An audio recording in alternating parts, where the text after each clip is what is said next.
Today is another day where I'm not gonna show you real estate. I haven't done any real estate videos in a while, the last couple of weeks. There are some amazing properties coming really soon for you guys to see. Today, we're gonna be talking about how to buy a property in Medellin. My name is Thomas from Real Estate Medellin, bringing you the best service. Now, let's talk about how to buy a property in Medellin. Come with me. We're going to be talking about a couple of things. Well, a few things about how to buy a property in Medellin. The first recommendation that I give to all my customers, locals or foreigners, is very simple. Have your money ready. What I mean by that is very simple. You got to bring the money over from North America, or the Canada or Europe or whatever. You got to have that ready beforehand. If you're sure that you're gonna be buying real estate in Medellin, the best thing to do is have that money ready in Colombia. Plain and simple. There's a few companies that do that legalization of funds for you. Alianza Fiduciaria, Acciones y Valores, Corte Financiera. We deal with Corte Financiera. There are people to do that kind of transaction. Now, the first thing to do is that, plain and simple. And the reason why I'm saying that is because when you buy a property in Colombia, when you buy a property in Medellin, you gotta have that ready. That is a tool for you. What I mean by that is that if for example, you saw a property that you really like, now there's some steps that we have to take when you're gonna buy a property. So let's talk about that. Okay, let's talk about that a little bit. Now, the first thing is to make sure you like the area where you're gonna buy your property. Very popular for my expat clients: Laureles, Poblado, Envigado, and Sabaneta. That's the south part of Medellin. And those are the best areas to buy in Medellin. Now, there's low areas, there's high areas, there's areas with a view and areas without a view.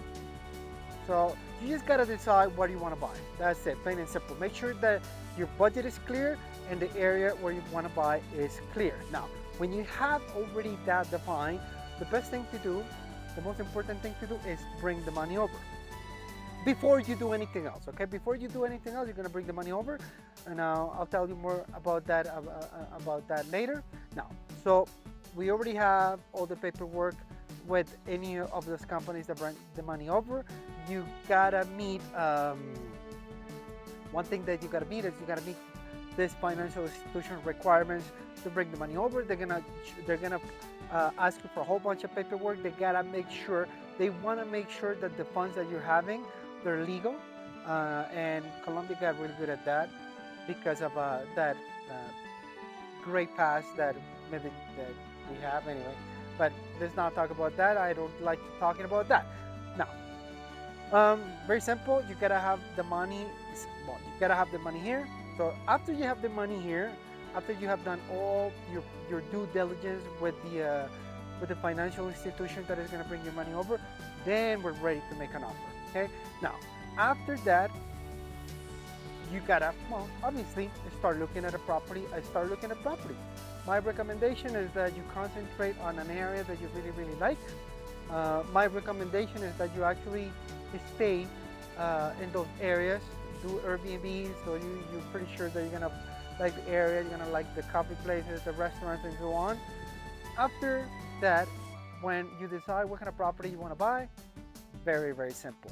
We make an initial offer. Offers here are done verbally. That's it. They're not binding.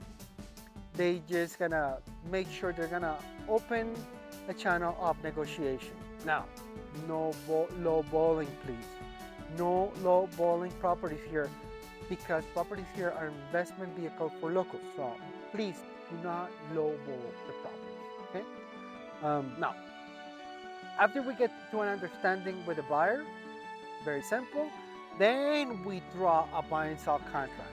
With that buy and sell contract, all the details about the negotiations are going to be stipulated there. we recommend that you bring in a lawyer to make sure that they check or put together the buy and sell contract. Very normal. Um, and they do all the due diligence with the property. The due diligence with the property is make sure it doesn't owe any money, there's no liens on it, and that it never belonged to a drug dealer. Very important though. Now, so after the buy and sell contract is drawn, check it out, double check it, triple check it, making sure that everything is where it's supposed to be. Then we sign the buy and sell contract. Buy and sell contracts are usually signed either with 10% of the value of the property, or if the property has any liens against it, with the bank, it could be either a lease or a regular lending to buy a property. So that we have to do those with the bank. And now we pay the seller that amount, or if you don't want to, just to be sure, you pay straight into that financial institution that they owe money. Then they will liberate the property. Okay, it's actually really cool because now I know that we can actually do something else when you buy the property that has a lien with the bank. I'll tell you more. I We did a deal like that with a customer from the States not too long ago. I think that was done this year, so I can tell you a little bit more about that later on. Okay. Now, listen, that part still has to be clear for me also. Now, after the buy and sell contract is drawn, everything checks out. Then we sign the deal. Like I said, we either sign it with 10%, or if the property has a lien against it, then we pay that at the bank. When that is done, actually, when we sign the buy and sell contract, then the realtor has to start doing a whole bunch of other stuff. You guys don't have to take care of that. The seller doesn't do that. The buyer doesn't do that. The realtor has to do that, either for the seller or the buyer.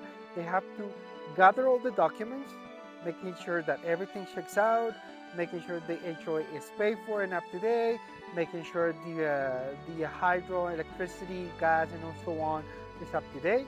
That's also very important, because they have to give you, the HOA has to give you a paper saying that you're up to date, plain and simple. And then we start getting all these documents, these tax documents from the local governments, either municipal and provincial, or it's either provincial or municipal taxes that they have to pay. They have to make sure that everything is paid, everything is up to date, because they have to give us another papers, another letter stating that the property is up to date. That's it. When all those papers are gathered, we take all those papers, we take all that envelope, we take it to the notary, and the notary checks them out, and then they put together the deed. The deed, it usually takes 2 to 3 days to get that done.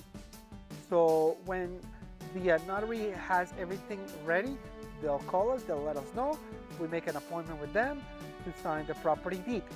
It takes usually between an hour and a half to 2 hours and a half, because you gotta read all the documents, you gotta sign, you gotta pay, and so on. So then, after that is done, you finish paying for the property. Now, this is actually very funny though.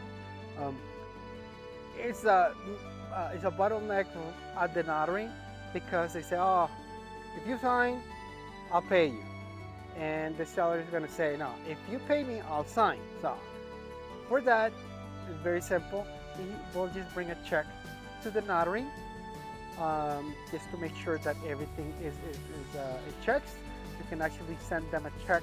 You can send them a picture of that check so they can check that they do have the money in the bank, or the fiduciary where the money is located, with Alianza, with Corte Financiera, or with Acciones y Valores. And then everybody signs, everybody's happy, they give you the keys, and that's it. Very, very simple. It's very, very simple to buy a property here. I hope this was not too confusing for you guys. Let me know if you guys have any questions. I'll be happy to answer any questions that you guys might have regarding buying a property in Medellin. My name is Thomas from Real Estate Medellin. Goodbye for now. See ya. Bye bye.